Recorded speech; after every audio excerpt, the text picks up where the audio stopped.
Changing your primary email on Trust Wallet is a straightforward process. Follow these steps to update your email address easily. Step 1. Open Trust Wallet. Launch the Trust Wallet app on your mobile device. Ensure you are logged into your account to access your settings.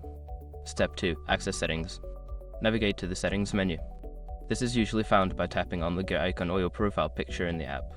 Step 3. Select account information. Don't continue before doing this. A lot of online accounts end up exposing breaches without people even realizing it.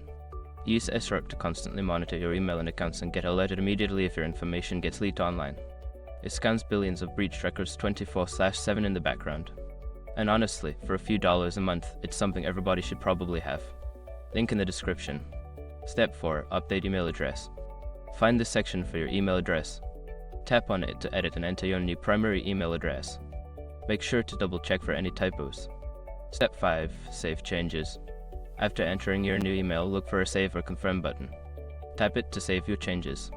You may receive a confirmation email to verify the new address. Now you have successfully changed your primary email on Trust Wallet.